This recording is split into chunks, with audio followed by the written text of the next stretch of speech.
تزکیہ نفس کہتے کسے ہیں؟ تزکیہ نفس کا مطلب یہ ہے کہ انسان اپنے آپ کو پاک کر لے۔ کن چیزوں سے پاک کرے؟ سب سے پہلے انسان گناہوں سے پاک ہو جائے۔ گناہ جس قسم کا بھی ہو، چاہے اس کا تعلق شبہات سے ہو، شہوات سے ہو، یا وہ برے اخلاق جسے اسلام برا کہتا ہے، ان سب سے پاک ہو، اور اس کے ساتھ انسان کے اندر اچھائی آ جائے، وہ عقیدے کا مضبوط بن جائے، وہ عبادت میں پختہ ہو جائے، اخلاق میں کامل مومن اور مسلمان بن جائے، اس کو تزکیہ نفس کہا جاتا ہے۔ علامہ ابن قیم رحمہ اللہ نے کہا کہ نفس کا تزکیہ دو چیزوں سے ہوتا ہے۔ پہلی چیز یہ ہے کہ انسان جتنی بری چیزیں ہیں ان تمام چیزوں سے اپنے نفس کو بچا لے، اور دوسری چیز کہ جتنی اچھائیاں ہیں ان تمام کو اپنے سینے میں جگہ دے دی۔ تاریخ بغداد کے اندر حضرت عمرو بن عاص رحمہ اللہ کا ایک قول منقول ہے، وہ کہا کرتے تین چیزیں ایسی ہیں جسے میں نے دیکھا، کہتے ہیں کہ ان تین چیزوں کے جاننے کے بعد دنیا کی کسی چیز سے مجھے تعجب نہیں ہوتا، بلکہ دنیا کی تمام چیزیں میرے نزدیک ایکساں ہیں۔ پوچھا گیا وہ تین چیزیں کیا ہیں، تو کہتے ہیں کہ انسان اپنی تقدیر سے بھاگتا ہے جبکہ وہ تقدیر سے بھاگ نہیں سکتا۔ ہر انسان برائی سے بچنا چاہتا ہے، اگر اللہ نے تقدیر میں برائی لکھی ہے تو وہ اسے برائی آ کر رہے گی۔ کہ دوسری بات یہ ہے کہ انسان دوسروں کی آنکھ میں ایک ہلکا سا تنکا دیکھ لیتا ہے، مگر اس کی آنکھ میں اتنی بڑی گندگی اور برائی موجود ہے یہ اسے بھول جاتا ہے۔ پھر تیسری چیز کہتے ہیں کہ انسان وہ ہے جو اپنی سواری کو سنوارتا ہے، اس کی سواری میں کوئی کمزوری ہے اسے درست کرتا ہے، مگر اپنی نفس کی کمزوری کو دیکھ کر درست نہیں کرتا۔ کہ یہ تین چیزیں جب مجھے پتا چلی، اس کے بعد دنیا کی کسی چیز سے مجھے تعجب نہیں ہوتا۔ اپنی نفس کا تزکیہ کرنا، اپنی نفس کو گناہوں سے پاک کر کے اچھائیوں سے اسے مزین کرنا اس لیے ضروری ہے کہ اس کے بغیر اللہ کی رضامندی کسی انسان کو مل نہیں سکتی، اور اللہ کی رضامندی کے بغیر کوئی بھی دنیا کا آدمی نہ جنت کے قریب جا سکتا ہے، نہ وہ جنت کی خوشبو پا سکتا ہے، نہ وہ جنت میں داخل ہو سکتا ہے۔ اللہ نے قرآن میں اس کا تذکرہ کیا، اللہ نے کہا وَأَمَّا مَنْ خَافَ مَقَامَ رَبِّهِ وَنَهَى النَّفْسَ عَنِ الْهَوَىٰ، کہ وہ آدمی جو اپنے رب کے پاس کھڑے ہونے سے ڈرا اور اس نے اپنی نفس کو خواہش پرستی سے بچایا، فَإِنَّ الْجَنَّةَ هِيَ الْمَأْوَىٰ، جان لو جنت ایسے آدمی کا ٹھکانہ ہے۔ الحمدللہ رب العالمین، والصلاة والسلام على سید الانبیاء والمرسلین نبینا محمد وعلى آلہ وصحبہ اجمعین، اما بعد۔ یقول اللہ سبحانہ وتعالی ونفس وما سواها فألهمها فجورها وتقواها قد افلح من زکاها وقد خاب من دساها۔ محترم و معزز صدر مجلس، علماء کرام، عمائدین جماعت و جمعیت، محترم حاضرین و حاضرات، الحمدللہ اللہ کے فضل و کرم سے بڑی بابرکت اور رونق والی مجلس اکٹھا ہے۔ اللہ سے دعا ہے کہ جن نیک مقاصد کی خاطر اس طرح کی مجلسیں منعقد کی جاتی ہیں، اللہ تعالیٰ اس میں ہم سب کو اخلاص عطا فرمائے، اور ہم سب کو اس بات کی توفیق دے کہ جو بھی باتیں ہم یہاں پر سنیں اسے غور سے سنیں، انہیں یاد رکھنے، ان پر عمل کرنے، اور انہی باتوں کو دوسروں تک پہنچانے کی اللہ ہم سب کو توفیق دے، آمین۔ محترم حاضرین، مجھے عنوان دیا گیا تزکیہ نفس۔ آیت کریمہ میں نے پڑھی، اللہ سبحانہ و تعالیٰ ارشاد فرماتے ہیں کہ قسم ہے نفس کی اور اس ذات کی جس نے اسے درست بنایا، اور قسم ہے اس ذات کی جس نے نفس کو درست بنایا اور اسے بھلائی اور فجور دونوں کی طرف رہنمائی فرمائی۔ محترم حاضرین، بات اگر نفس کے تزکیے کی جائے، یقیناً اصلاح معاشرہ اس وقت تک ہونا ناممکن ہے جب تک کہ ہر انسان جو معاشرے کا ایک فرد ہے اور ایک ذمہ دار ہے وہ اپنے نفس کی اصلاح پہلے نہ کرے، کیونکہ یہ بات ہم سب اچھی طریقے سے جانتے ہیں کہ جب تک ہر انسان اپنی فکر نہ کرے، اپنی آپ کو اور اپنی گردن کو جہنم کی آگ سے نہ بچائے، اس وقت تک معاشرے کی اصلاح نہیں ہو سکتی۔ جو آیت کریمہ میں نے پڑھی ہے، اگر آپ سورہ شمس کی ان آیتوں کو دیکھیں گے تو اس آیت سے قبل تقریباً 9 جگہ ایسے ہیں جہاں پر اللہ نے قسم کھائی، اور آخر میں اللہ نے ان قسموں کے بعد یہ بات کہی کہ قسم ہے اس نفس کی کہ اگر انسان اس نفس کو درست کر لے اور اس کا تزکیہ کر لے تو وہ شخص کامیاب ہو جائے۔ دور حاضر یہ اس دور میں سے ایک ہے جہاں پر فتنہ انگیزیاں بہت زیادہ ہو چکی ہیں، اور دنیا پرستی، مادہ پرستی، اس کے علاوہ آج جس طرح کی شہوتیں لوگوں کی نگاہوں کے سامنے موجود ہیں، دنیا اور اسے مقدم رکھنا، دنیا کی خواہشات لوگوں کے سامنے موجود ہیں، ضرورت ہے کہ اس طرح کے موضوع پر بولا جائے۔ اور آج مسلمانوں کی حالتوں کو دیکھ کر یہ بات کہی جا سکتی ہے کہ مسلمان دنیا پرست تو موجود ہیں، دنیا ان کے دل میں بستی تو ہے، لیکن دین کہیں نہ کہیں دھیرے دھیرے غائب ہوتا ہوا نظر آتا ہے۔ چاہے مسئلہ عقیدے کا ہو، اخلاق کا ہو، عبادتوں کا ہو، یا اسلامی ثقافت اور اسلامی کلچر کا ہو، ہم یہ دیکھتے ہیں کہ دھیرے دھیرے یہ چیزیں مسلمانوں کے قریب سے ختم ہوتی جا رہی ہیں۔ محترم حاضرین، تزکیہ نفس کہتے کسے ہیں؟ تزکیہ نفس کا مطلب یہ ہے کہ انسان اپنے آپ کو پاک کر لے۔ کن چیزوں سے پاک کرے؟ سب سے پہلے انسان گناہوں سے پاک ہو جائے۔ گناہ جس قسم کا بھی ہو، چاہے اس کا تعلق شبہات سے ہو، شہوات سے ہو، یا وہ برے اخلاق جسے اسلام برا کہتا ہے، ان سب سے پاک ہو، اور اس کے ساتھ انسان کے اندر اچھائی آ جائے، وہ عقیدے کا مضبوط بن جائے، وہ عبادت میں پختہ ہو جائے، اخلاق میں کامل مومن اور مسلمان بن جائے، اس کو تزکیہ نفس کہا جاتا ہے۔ علامہ ابن قیم رحمہ اللہ نے کہا کہ نفس کا تزکیہ 2 چیزوں سے ہوتا ہے۔ پہلی چیز یہ ہے کہ انسان جتنی بری چیزیں ہیں ان تمام چیزوں سے اپنے نفس کو بچا لے، اور دوسری چیز کہ جتنی اچھائیاں ہیں ان تمام کو اپنے سینے میں جگہ دے دی۔ اور آگے فرماتے ہیں کہ یہ نفس کے ساتھ لڑائی کے بغیر ناممکن ہے۔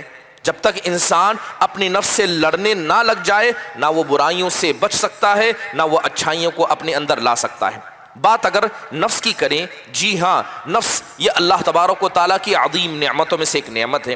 آپ اگر جائیں اور سلف صالحین کی زندگیوں کو دیکھیں، انہوں نے سب سے زیادہ جس چیز سے لڑائی کی، سب سے زیادہ جس چیز کی تربیت کی، وہ ان کا اپنا نفس تھا۔ اس لیے امام حسن بصری رحمہ اللہ علیہ الزہد لابن مبارک رحمہ اللہ کی کتاب ہے، اس کے اندر حسن بصری رحمہ اللہ کا قول موجود ہے۔ وہ کہا کرتے لا یزال العبد بخیر ما علم الذی یفسد علیہ عملہ، کہتے ہیں کہ انسان اس وقت تک لگاتار بھلائی میں رہتا ہے جب تک کہ وہ اپنی نفس کے بارے میں یہ بات جان لے کہ کون سی چیز ہے جو اسے فساد کی طرف لے جا رہی ہے۔ لہذا بسا اوقات انسان اس کی تھوڑی اچھائیوں کو بھی بڑا بنا کر دکھا دیتا ہے، انسان کا نفس اس کی برائیوں کو بھی اچھا بنا دیتا ہے۔ لہذا وہ آدمی حقیقت میں خیر والا ہے جو اپنے نفس پر توجہ دے۔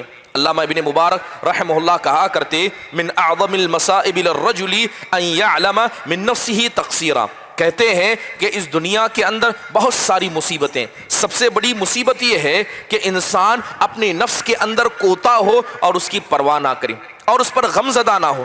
انسان جان لے کہ وہ کوتا ہے، عبادت میں کمزور ہے، اخلاق میں کمزور ہے، لیکن اپنی کمزوری پر توجہ دینے کے بجائے وہ دوسروں پر توجہ دے۔ کہتے ہیں کہ اس روئے زمین کی مصیبتوں میں یہ سب سے بڑی مصیبت ہے۔ محترم حاضرین، سلف صالحین میں سے بکر بن عبداللہ المزنی رحمہ اللہ کو کون نہیں جانتا؟ وہ کہا کرتے کہ ایک آدمی، کہتے ہیں کہ ایک آدمی کو جب میں دیکھتا ہوں تو ہمیشہ ہر آدمی کی اچھائی کو یاد رکھتا ہوں اور اپنی نفس کی ملامت کو میں یاد رکھتا ہوں۔ پھر وہ کہا کرتے کہ جب بھی کسی انسان کو میں نے دیکھا ہمیشہ اسے اچھا پایا۔ وجہ بیان کرتے ہوئے کہتے کہ میں اپنے بارے میں یقین رکھتا ہوں کہ میں برا ہوں، لیکن دوسروں کے بارے میں مجھے شک ہے یہ برا ہے کہ نہیں ہے، لہذا میں نے اپنی نفس کو ہمیشہ برا جانا اور دنیا کے ہر انسان کو ہمیشہ اچھا جانا۔ عمر بن عبدالعزیز رحمہ اللہ علیہ مدینہ تشریف لائے۔ جب مدینہ تشریف لائے تو کچھ لوگوں نے ان کی تعریف کی۔ اب تعریف کرتے ہوئے ایک شخص نے کہا اے امیر المؤمنین، آپ مدینہ آئے ہیں، مجھے لگتا ہے کہ اگر آپ کا انتقال مدینہ میں ہو جائے تو تیسری کے بعد چوتھی قبر آپ ہوگی۔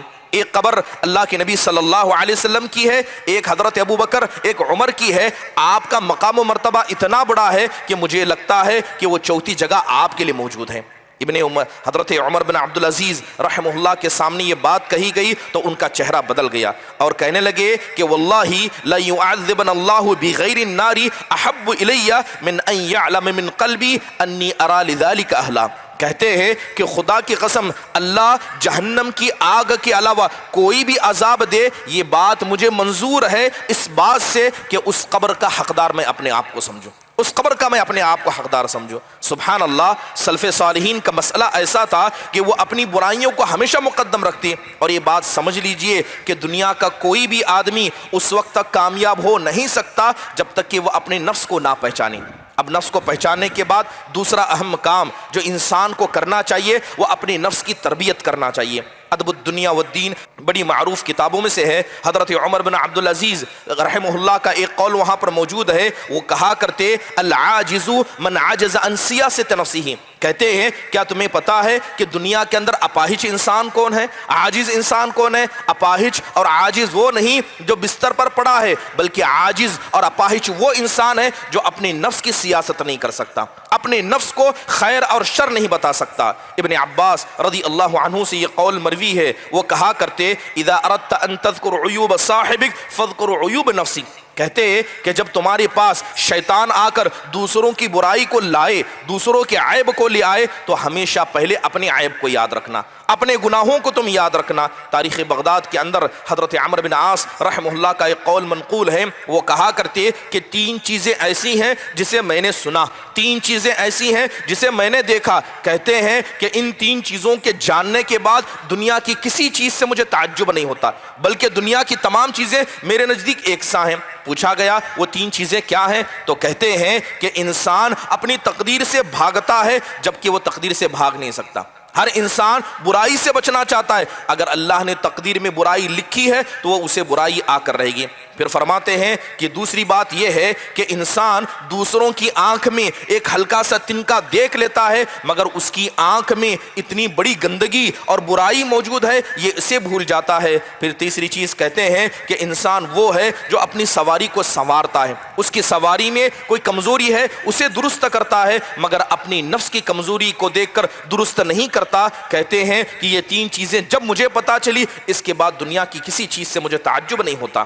محترم حاضرین، ابن عباس رضی اللہ عنہ سے قول مروی ہے، وہ کہتے ہیں کہ جو آدمی اپنے نفس کا مالک نہیں ہے، جو آدمی اپنے نفس کو کنٹرول نہیں کر سکتا، جو آدمی اپنے نفس کی تربیت نہیں کر سکتا، یاد رکھیے کسی دوسرے انسان کا وہ کبھی ذمہ دار نہیں بن سکتا۔ سفیان بن عیینہ رحمہ اللہ کہا کرتے کہ میں نے کتاب و سنت کو پڑھا، میں نے قرآن کو پڑھا، حدیث کو پڑھا، تو مجھے ایک بنیادی چیز سمجھ میں یہ آئی کہ اللہ تبارک و تعالیٰ نے 10 قسم کے لڑائیوں کا ذکر کیا۔ ایک لڑائی دشمن سے ہے تو 9 لڑائیاں انسان کی اپنی نفس سے ہے، کہ کیسے انسان اپنے تکبر سے لڑے گا، کیسے انسان اپنے غرور سے لڑے گا، کیسے انسان دنیا پرستی سے لڑے گا۔ محترم حاضرین، ابو الدرداء رضی اللہ عنہ کے پاس ایک آدمی آیا اور آ کر سوال کرتے ہوئے کہنے لگا کہ آپ مجھے کچھ نصیحت کیجئے۔ تو ابو الدرداء رضی اللہ عنہ جو بڑے مشہور صحابی رسول ہیں، انہوں نے چند چیزوں کی نصیحت کی۔ حقیقت میں یہ نصیحتیں ہم سب کے لیے فائدہ مند ہیں۔ انہوں نے کہا کہ جب بھی اپنی دسترخوان پر کھانا رکھنا، ہمیشہ پاک کھانا رکھنا، اور کمائی کو پاک رکھنا، اور اپنے گھر کے اندر پاک رزق داخل ہونا۔ پھر اس کے بعد کہتے ہیں کہ جب بھی صبح کرو اللہ سے رزق مانگنا، روزانہ کا رزق اللہ سے مانگنا۔ اس کے بعد جب بھی صبح کرو ہمیشہ اپنے آپ کو مردوں میں شمار کرنا اور دیکھنا کہ اللہ تبارک و تعالیٰ تمہارے ساتھ کیا کرنے والا ہے۔ اور کہتے کہ جب بھی صبح کرنا تو اپنی عزت کو اللہ کے حوالے کر دینا اور اللہ کے لیے اسے معاف کر دینا۔ اگر تمہیں کسی نے گالی دی، کسی نے تمہارے ساتھ دشمنی دکھائی، تو اللہ تبارک و تعالیٰ کی خاطر اس مسئلے کو چھوڑ دینا اور اللہ کے حوالے کرنا۔ اس کے بعد آخر میں انہوں نے کہا کہ جب بھی تم سے گناہ ہو تو ہمیشہ اپنی نفس کو برا کہنا، کسی اور کو ذمہ دار نہ بنانا۔ محترم حاضرین، انسان کا اپنے نفس کو جاننا، اپنے نفس کی تربیت کرنا، حقیقت میں یہ تزکیہ نفس کا مقدمہ ہے۔ اگر ہم قرآن و حدیث کو پڑھتے ہیں تو ہمیں پتہ چلتا ہے کہ نفس کا تزکیہ کرنا، اپنے نفس کو پاک کرنا یہ کتنا ضروری ہے۔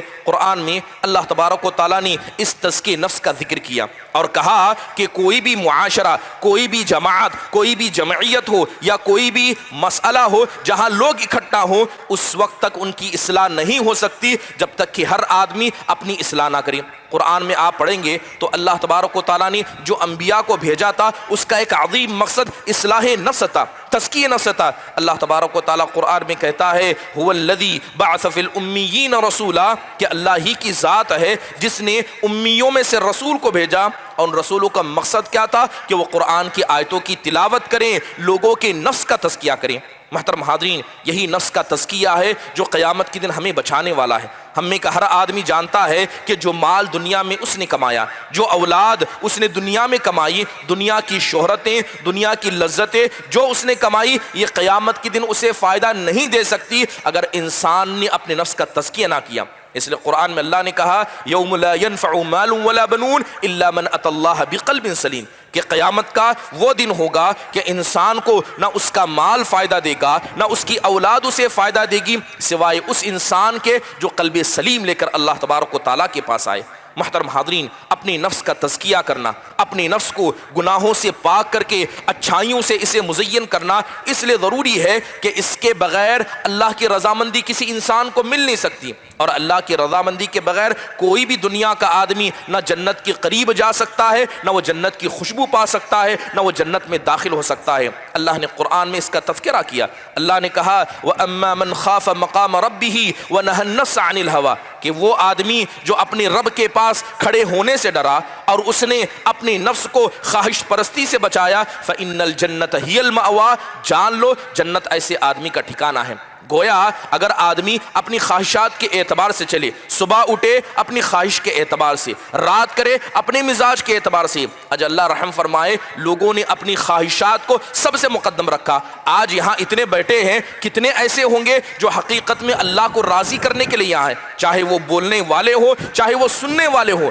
یاد رکھیے انسان دین کا کوئی بھی کام اگر اللہ تبارک و تعالیٰ کی رضا مندی کو چھوڑ کر کسی اور مقصد کے لیے کرتا ہے، یہ چیز اس کے لیے نقصان دہ ہے۔ محترم حاضرین، جو لوگ اپنی نفس کا تزکیہ کرتے ہیں یاد رکھیں شیطان ان سے ڈرتا ہے، شیطان ان سے ڈرتا ہے۔ قرآن میں اللہ تبارک و تعالیٰ نے اس کا تذکرہ کیا، بلکہ امام ابن قیم رحمہ اللہ کہا کرتے النفس قاطعۃ بین القلب والرب عز وجل، یاد رکھنا کہ اللہ تعالیٰ نے ہمیں جو نفس عطا کیا ہے اگر تم اس کو درست نہیں کرو گے یہ تمہارے اور اللہ کے درمیان آ جائے گا، یہ تمہیں برائی کی طرف لے جائے گا، یہ دنیا تمہیں دکھائے گا، یہ عورتوں کی لذتوں میں اور دنیا کی خواہشات میں مبتلا کر دے گا۔ تمہیں چاہیے کہ اگر تمہیں اللہ والا بننا ہے تو اپنی نفس کو مارنا سیکھو۔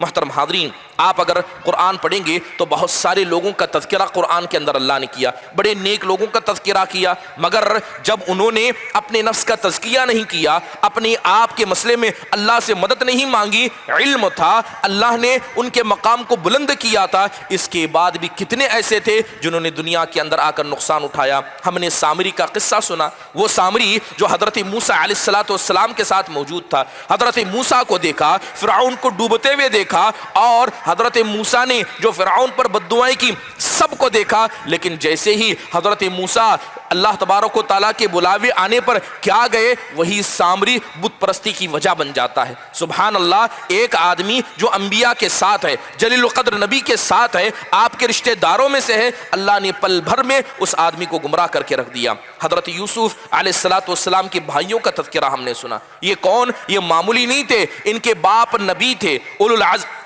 ان کے باپ نبیوں میں ایک بڑا مقام رکھتے تھے، لیکن آخرکار ہوا کیا؟ شیطان ان کے دل میں آتا ہے اور حسد میں انہیں مبتلا کر دیتا ہے، اور وہ بھائی، وہ بچہ جو حضرت یعقوب کے نزدیک سب سے محبوب تھا، اسی کی قتل کی سازش یہ کر دیتے ہیں۔ نہ انبیاء کے ساتھ رہنا کسی انسان کو فائدہ دیا، نہ نبی کے گھر میں پیدا ہو کر، نبی کی اولاد ہو کر ان کے نفس کو یہ چیز فائدہ دی۔ محترم حاضرین، ہم نے برسیس العابد کا قصہ سنا کہ اللہ تبارک و تعالیٰ نے اسے علم سے نوازا تھا، وہ گناہوں سے دور رہتا تھا، لیکن تزکیہ نفس کے مسئلے میں اس سے غلطی ہو جاتی ہے، اس سے زنا صادر ہو جاتا ہے، ایک عورت کا قتل ہو جاتا ہے، یہاں تک کہ شیطان نے اسے ایسے دین سے ہٹایا۔ سبحان اللہ، یہ زندہ مثالیں ہمارے سامنے موجود ہیں جو ہمیں بتاتی ہیں کہ انسان کبھی اپنے نفس کے مسئلے میں معمون نہ ہو، انسان ہمیشہ اپنے نفس کے مسئلے میں اللہ تبارک و تعالیٰ سے ڈرتے رہے۔ محترم حاضرین، اگر کوئی آدمی اپنی نفس کا تزکیہ کرتا ہے، یاد رکھیے پاک نفس نفس یہ اللہ تبارک و تعالیٰ کا اتنا بڑا فضل ہے کہ جس کسی انسان کو اللہ نے پاک نفس سے نوازا، دنیا کی کتنی بڑی مصیبت بھی آئے گی وہ اسے بڑا معمولی سمجھے گا۔ ہم نے قرآن میں حضرت ایوب علیہ السلام کا قصہ سنا کہ اللہ تبارک و تعالیٰ نے آپ کو مال کے مسئلے میں آزمایا، اولاد کے مسئلے میں آزمایا، اللہ نے بیماری دے کر آپ کو آزمایا۔ حضرت ایوب علیہ السلام نے کیا کام کیا؟ حضرت ایوب کے پاس ایک اللہ کی بڑی نعمت تھی، وہ نفس ان کا پاک تھا، اس نفس کے اندر صبر موجود تھا۔ اللہ تعالیٰ نے ساتوں آسمان سے حضرت ایوب کی تعریف کرتے ہوئے کہا اِنَّا وَجَدْنَاهُ صَابِرًا، کہ ہم نے ایوب کو صبر کرنے والا پایا۔ نعم العبد انہ اواب، ایوب کتنے ہی اچھے انسان ہیں، وہ اللہ تبارک و تعالیٰ سے کتنی لو لگاتے ہیں۔ محترم حاضرین، اگر انسان حقیقت میں اپنے نفس کو پاک کر لے، اپنے نفس کو اللہ والا بنا دے، وہ موت کو نگاہوں کے سامنے دیکھے گا، مگر نگاہوں کے سامنے وہ ہمیشہ اللہ کی مدد کو دیکھے گا۔ تصور کیجئے حضرت موسیٰ علیہ السلام کے اس قصے کو۔ اللہ تبارک و تعالیٰ نے حضرت موسیٰ کو حکم دیا کہ بنی اسرائیل کو لے کر چل پڑے۔ حضرت موسیٰ چل پڑے، اللہ نے انہیں یہ بھی بتایا کہ تمہارا پیچھا کیا جائے گا، فرعون اور اس کا لشکر تمہارے پیچھے آئے گا۔ ہوا ایسے کہ فرعون کو پتا چلتا ہے، وہ اپنے لاؤ اور لشکر کے ساتھ ان کا پیچھا کرتا ہے، یہاں تک کہ سمندر کے پاس پہنچے، سامنے سمندر ہے، پیچھے فرعون اور اس کا لشکر موجود ہے۔ قوم کے لوگوں نے دیکھا تو کہا انا لمدرکون، ہم تو پکڑے گئے، ہم تو ضرور بھی ضرور پکڑے گئے۔ اللہ تبارک و تعالیٰ نے حضرت موسیٰ کو ایسا پاک نفس عطا کیا تھا، اس دل میں اللہ کا ڈر، اللہ کا خوف، اللہ سے محبت، اللہ سے امید اس قدر تھی کہ سامنے سمندر ہے، پیچھے فرعون کا لشکر ہے،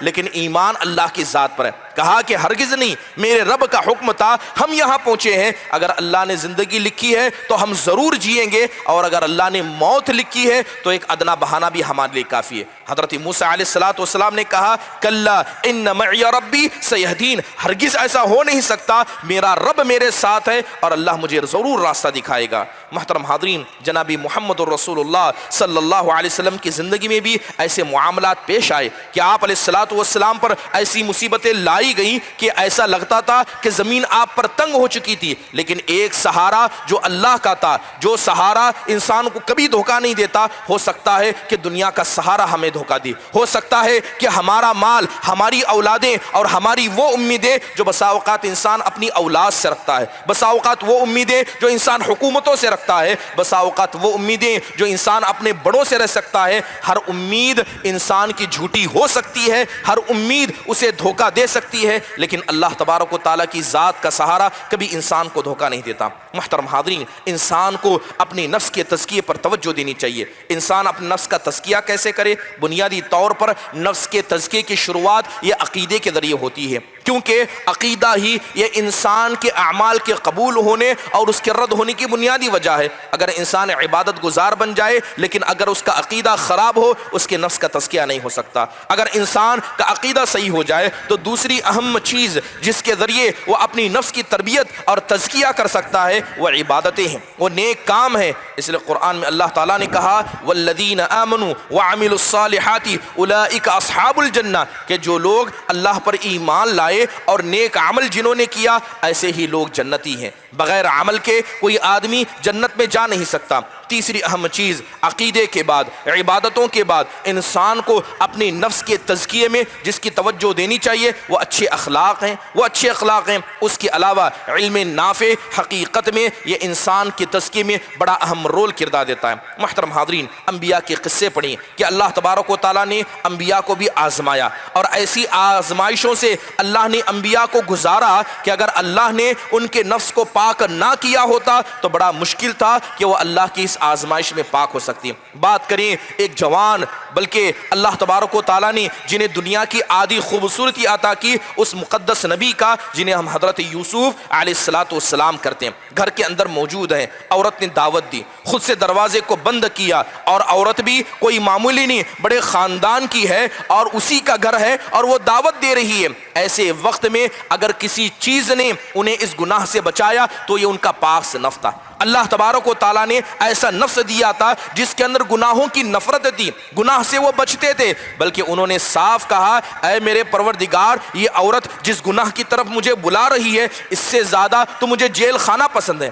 اگر انسان اپنے نفس کو پاک کر لے، گناہوں سے نفرت کرے، اس قدر نفرت کرے کہ جیل میں سالوں جانا پسند ہو، انسان پسند کر لے، لیکن زنا جیسے گناہ سے بچنا چاہے، حقیقت میں یہ نفس کے تزکیے کے علاوہ یہ ناممکن ہے۔ محترم حاضرین، آپ دیکھیں کہ وہی حضرت یوسف علیہ السلام تھے جنہوں نے اپنے نفس کو پاک کیا، ایسے پاک کیا، ایک تو شہوتوں سے بچ گئے۔ شہوتوں میں ایک شہوت، ایک خواہش انسان کے انتقام کی خواہش ہوتی ہے۔ انسان کے دل میں جذبہ پیدا ہوتا ہے کہ اس نے میرے ساتھ برا کیا، میں بھی اس کے ساتھ برا کروں گا۔ ہر برے آدمی کے ساتھ اگر انسان برائی کرنے لگ جائے تو دنیا اور جہاں کی ساری برائیاں ایک انسان کے اندر جمع ہو جائیں گی۔ وہی حضرت یوسف ہیں کہ جن بھائیوں نے انہیں قتل کرنے کی سازش کی، بلکہ قریب تھا کہ انہوں نے مار ڈالا، وہی بھائی ان کے سامنے آتے ہیں، اناج اور غلہ لینے کے لیے آتے ہیں، ہاتھ میں طاقت تھی، پاور تھا، لیکن انتقام کا جذبہ موجود نہیں تھا، کیونکہ وہ نفس پاک تھا۔ وہ نفس اللہ تبارک و تعالیٰ نے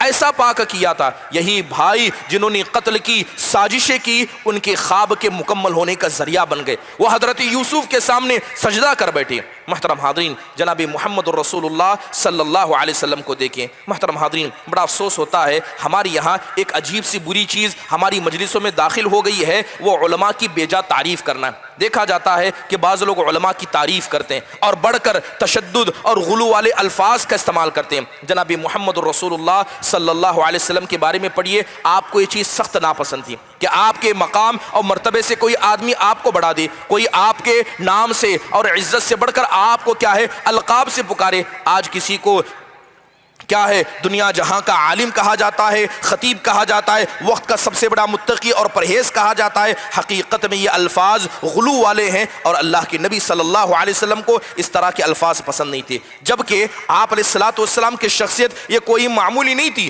اللہ تبارک و تعالیٰ نے اس دنیا جہاں میں آپ کے ذکر کو بلند کیا۔ نہ کوئی مسلمان ہو سکتا ہے، نہ ہماری نمازیں مکمل ہو سکتی ہیں، نہ ہماری اذانیں مکمل ہو سکتی ہیں جب تک کہ ہم جناب محمد الرسول اللہ صلی اللہ علیہ وسلم کا نام نہ لے۔ لیکن اس کے بعد بھی اللہ تبارک و تعالیٰ نے آپ کو ایسا نفس عطا کیا تھا جو نفس بڑا پاک تھا۔ آپ کے نفس میں نہ غرور تھا، نہ آپ کے نفس میں کبر تھا، نہ آپ کی اچھائیوں کی وجہ سے آپ اپنے آپ کو بہتر، دوسروں کو کمتر سمجھا کرتے۔ بڑا مشہور قصہ ہے، اللہ کے نبی علیہ الصلوۃ والسلام گھر میں موجود ہیں، ایک نوجوان داخل ہوتا ہے اور یہ بات ہم سب جانتے ہیں کہ اللہ تبارک و تعالیٰ نے آپ کو رعب عطا کیا تھا، آپ کا ڈر یہ دلوں میں بستا تھا۔ جیسے یہ نوجوان داخل ہوتا ہے، اللہ کے نبی کا رعب اسے لگ گیا، اس کے جو بازو تھے کپ کپانے لگے۔ اللہ کے نبی نے اس نوجوان کو آتے دیکھا، اس کے کپ کپاتے ہوئے بازو کو دیکھا تو اللہ کے نبی علیہ الصلوۃ والسلام کہتے ہیں کہ آپ علیہ الصلوۃ والسلام سے نوجوان سے کہتے ہیں کہ اے نوجوان آرام سے، جس انسان کے پاس تم آ رہے ہو نہ وہ بادشاہ ہے، نہ بادشاہ کی اولاد ہے، بلکہ وہ ایسی ماں کا بیٹا ہے جو ماں کبھی مکہ کے اندر سوکھے گوشت کو پانی میں بھگا کر کھایا کرتی۔ میں کوئی اتنا بڑا نہیں ہوں کہ مجھ سے تم کو ڈرنے کی ضرورت ہے۔ سبحان اللہ، ہزاروں اچھائیاں آپ کی، آپ کے ذکر کو اللہ نے آسمان سے زمین میں بلند کیا، لیکن تواضع ایسا، یہ تواضع آپ کے پاس آیا کہاں سے؟ یہ تواضع اصلاح نفس کی وجہ سے اور تزکیہ نفس کی وجہ سے آیا۔ محترم حاضرین، انسان کا نفس کتنا پاک ہونا چاہیے؟ انسان کا نفس اتنا پاک ہونا چاہیے کہ وہ دشمن، وہ طائف والے جنہوں نے آپ کو مارا، آپ اگر طائف کے قصے کو غور سے پڑھیں گے تو آپ کو سمجھ میں آئے گا کہ اللہ کے نبی صلی اللہ علیہ وسلم مکہ چھوڑ کر نکل چکے تھے، گویا مکہ میں لوٹنے کا آپ کا ارادہ نہیں تھا۔ آپ طائف گئے اس امید سے کہ اگر مکہ والوں نے مجھے ہٹا دیا، مکہ والوں نے میری دعوت کو قبول نہیں کیا تو کم از کم یہ طائف والے میری بات سنیں گے، لیکن طائف والوں نے بھی آپ کی بات نہیں مانی، اپنے اوباش بچوں کو آپ کے پیچھے لگایا، آپ کو مارا گیا، آپ کا سر، آپ کے پیر لہو لہان ہو گئے، یہاں تک کہ اللہ تبارک و تعالیٰ نے یہ منظر دیکھا۔ آسمان سے فرشتے اترتے ہیں، جبرائیل اترتے ہیں اور حضرت جبرائیل کہتے ہیں کہ یہ پہاڑوں کا فرشتہ ہے، آپ انہیں حکم دیجئے ان مکہ والوں کو پیس کر رکھ دیا جائے گا۔ اللہ کے نبی علیہ الصلوۃ والسلام نے کیا انتقام کا جذبہ دکھایا۔ اللہ کے نبی علیہ الصلوۃ والسلام نے ان کے لیے دعا کی اور امید جتائی کہ ہو سکتا ہے یہ نہیں تو ان کی آنے والی نسل مسلمان ہو جائے۔ محترم حاضرین، صحابہ کی زندگیوں کو پڑھیے، ایک بنیادی چیز ہمیں یہ سمجھ میں آئے گی کہ پاک نفس وہ ہوتا ہے جو اپنی اچھائیوں کو دفن کرتا ہے اور اپنی برائیوں کو نگاہوں کے سامنے رکھتا ہے۔ یہ چیز ہمیں صحابہ سے نظر آتی ہے. حضرت ابوبکر صدیق رضی اللہ عنہ یہ کوئی معمولی آدمی نہیں تھے. حدیثوں کو پڑھیں گے تو پتا چلے گا کہ کئی مرتبہ اللہ کے نبی نے ان کو جنتی کہا, کئی مرتبہ اللہ کے نبی نے کھل کر ان کے جنت کے وعدے کیے. اس کے بعد بھی جب افک کا واقعہ پیش آیا اور حضرت ابوبکر صدیق رضی اللہ عنہ جو مصطح بن اساسہ پر خرچ کرتے تھے, انہوں نے خرچ کو روک لیا, کیونکہ مصطح بن اساسہ رضی اللہ عنہ نے الزام لگانے والوں کا ساتھ دیا تھا. اللہ تبارک و تعالیٰ نے آیت نازل کرتے ہوئے کہا کہ جو اہل ثروت ہیں کیا وہ نہیں چاہتے کہ اللہ انہیں معاف کرے, اللہ انہیں بخش دے. حضرت ابوبکر فوراً کہنے لگے کہ میں چاہتا ہوں کہ اللہ مجھے معاف کرے, جبکہ ان کے معافی کے پروانے پہلے ہی سنائے جا چکے ہیں, مگر انہوں نے اپنے نفس کو یہ باور کرا کر رکھا تھا کہ میرے پاس کوئی اچھائی نہیں ہے, میرا نفس برا ہے. لہذا جیسی اللہ نے پیغام دیا فوراً پیغام کو قبول کیا اور وہ مال جو مصطح بن اساسہ کو دیا کرتے تھے دوبارہ اسے دینا شروع کر دیا. حضرت عمر بن خطاب رضی اللہ عنہ یہ کوئی معمولی شخصیت نہیں تھی. اللہ کے نبی علیہ الصلوۃ والسلام نے بہت ساری تعریفیں ان کی. حضرت عمر رضی اللہ عنہ کا مسئلہ ایسا تھا کہ وہ رویا کرتے, حدیثوں کے اندر آتا ہے کہ بہت زیادہ رویا کرتے, یہاں تک کہ رونے کی وجہ سے ان کی آنکھوں کے نیچے کالے کالے دو دھبے پڑ گئے تھے. اور یہی وہ عمر بن خطاب ہیں. اللہ کے نبی نے کہا تھا کہ اگر میرے بعد کوئی نبی ہوتا وہ عمر ہوتے. آپ نے حضرت عمر کو گھر میں آتے دیکھا, اچانک آپ کے گھر سے عورتیں چلی گئیں, ڈر کر گھر میں داخل ہو گئیں. وہ عورتیں, وہ نبی کی بیویاں علیہم الصلاۃ والسلام آپ سے بحث کر رہی تھی, آپ سے مطالبہ کر رہی تھی. اللہ کے نبی ہنسنے لگے. اللہ کے نبی علیہ الصلاۃ والسلام کے ہنستے ہوئے چہرے کو دیکھا تو حضرت عمر نے دعا دی, کہا اضحک اللہ سنک یا رسول اللہ, اے اللہ کے نبی اللہ تبارک و تعالیٰ آپ کے چہرے کو ہنستا ایسے ہی خوش و خرم باقی رکھے. اللہ کے نبی علیہ الصلوۃ والسلام سے وجہ پوچھی, اللہ کے نبی نے وجہ بیان کی. اس کے بعد اللہ کے نبی علیہ الصلوۃ والسلام سے کہا اے اللہ کے نبی یہ آپ کی عورتیں مجھ سے ڈرتی ہیں جبکہ ان کو آپ سے ڈرنا چاہیے. اللہ کے نبی علیہ الصلوۃ والسلام نے اس وقت کہا تھا اے عمر تم ان کی بات کیا کرتے ہو, کہ خدا کی قسم جس راستے سے تم گزرو اگر شیطان بھی وہاں آ جائے وہ اپنا راستہ بدلنا پسند کرے. یہی عمر بن خطاب تھے جو ہمیشہ اللہ سے ڈرا کرتے, رویا کرتے. یہاں تک کہ عام الرمادہ جس سال قحط سالی پڑی حضرت عمر کے گھر میں کھانا موجود تھا لیکن جان بوجھ کر کھانا چھوڑ دیا. فقیروں کا ساتھ دینے کے لیے یہ بھی کم کھایا کرتے, اور جب ان کو مارا گیا زخمی ہو گئے اور موت کے دہانے پر پہنچے اپنی داڑھی کو پکڑ کر کہتے ویحک یا عمر ان لم یغفر لک ربک, کہتے عمر تیرے لیے بربادی ہو اگر تیرے رب نے تجھے معاف نہیں کیا.